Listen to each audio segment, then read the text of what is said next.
Here's Brody Brazil. Okay, I know what a lot of you are thinking right now. Is this his second Giants video posted on the channel within a 36-hour time span?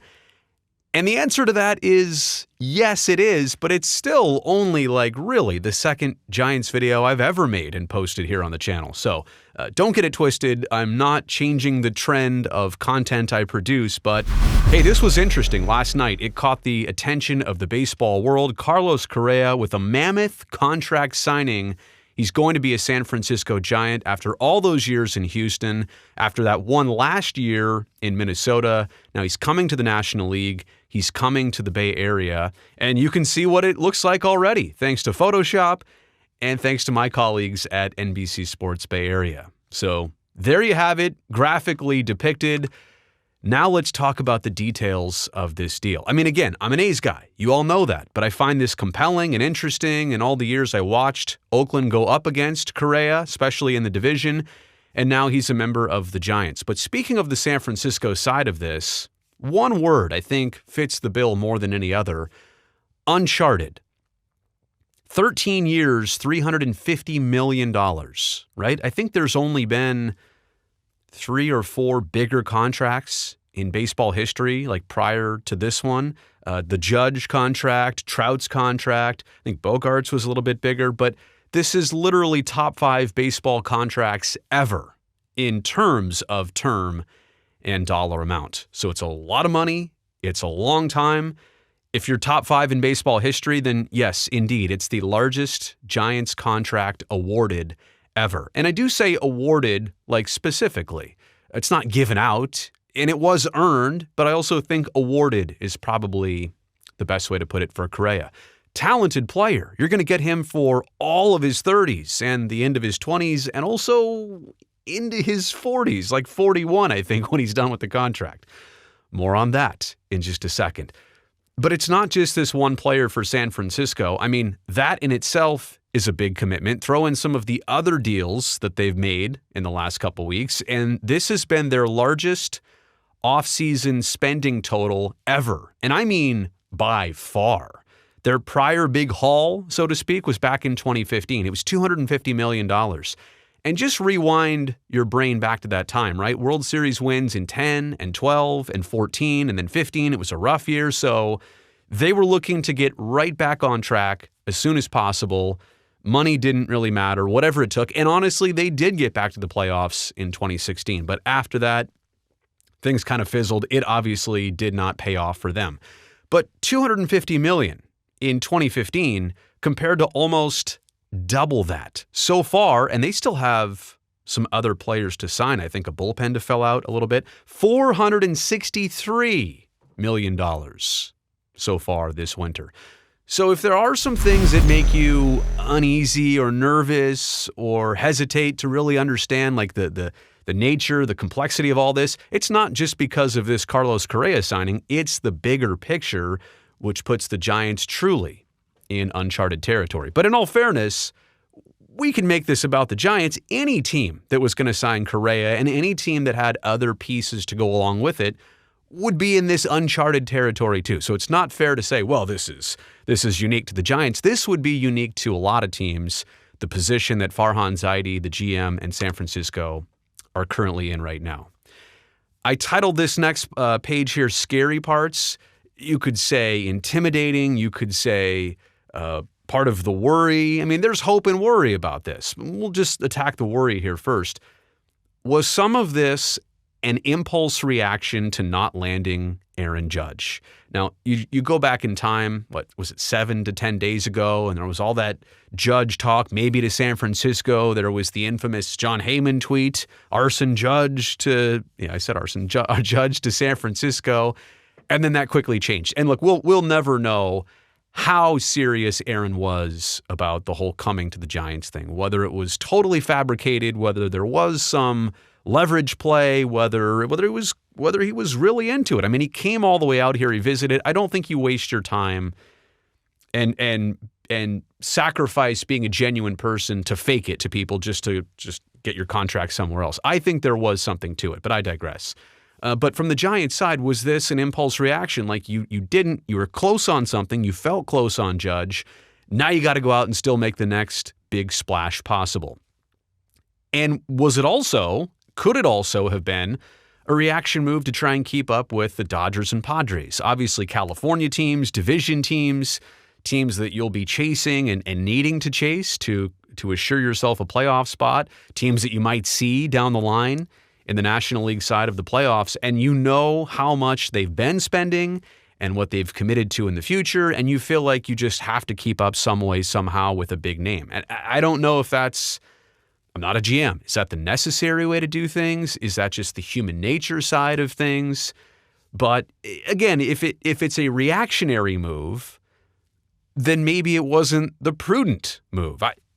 I don't know. I'm not saying it's a bad move. I'm saying is it the optimal move? Yes, there's the other part of this. Correa is going to be 41 at the end of his contract. I mean, you have locked him into a significant time period, 13 years. Where were you 13 years ago? Where was I 13 years ago? What year was it even? All of these things start to come into consideration when you think about, what's he going to be, 2023, 2036? Is he in San Francisco until 2036? I mean, yeah, let that sink in for just a second. It's longer than most people work at their jobs, let alone one team in Major League Baseball. How will he age? How will things go?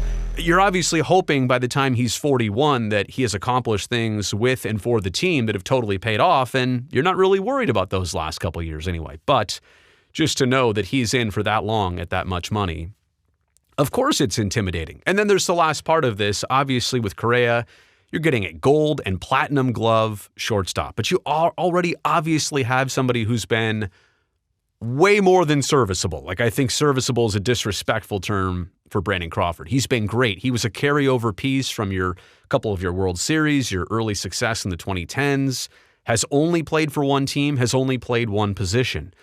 Well, instantly for 2023, like, there's going to be a huge decision to be made. Correa at short, Crawford at second, somebody at third, maybe. I really don't know. I wouldn't pretend to want to even make that decision. But obviously, it makes you a little uncomfortable to know that something's going to be different somewhere. Either Correa will play a different position. I doubt that, right? But Crawford will move on. And yeah, you're now detaching from one of the last backbone pieces that your franchise had. And again, Crawford getting up there in age, I think he's 36, so this is not out of time by any means, but this forces that issue a little bit. Okay, enough worrying about this. I do want to pump up Carlos Correa. Watched him many games with the Astros against the Oakland A's specifically. He's a .279 career hitter, a guy that's right in the heart of your order no matter what. Gold and platinum gloves, already talked about that. And last year, I think the statement he made with Minnesota in that prove-it type situation. What do I mean by that? I think he signed a 3-year, $100 million contract with the ability to opt out either at any time or just after the first year. Well, he opted out because last year he hit .291 with 22 homers for the Twins. And he knew even in a busy shortstop offseason, right? Like, he wouldn't be the only shortstop out there. Heck, Bogarts was out there. But even in that situation, he put himself in a crowded shortstop landscape and he still got paid big time. He's somebody who has won it all before. Don't get me wrong, it still comes with controversy, asterisks. That's always a tough word to say, asterisks. It comes with all of that from what the Astros did and the sign-stealing scandal, but he knows what it's like. I mean, you can talk about how they did it.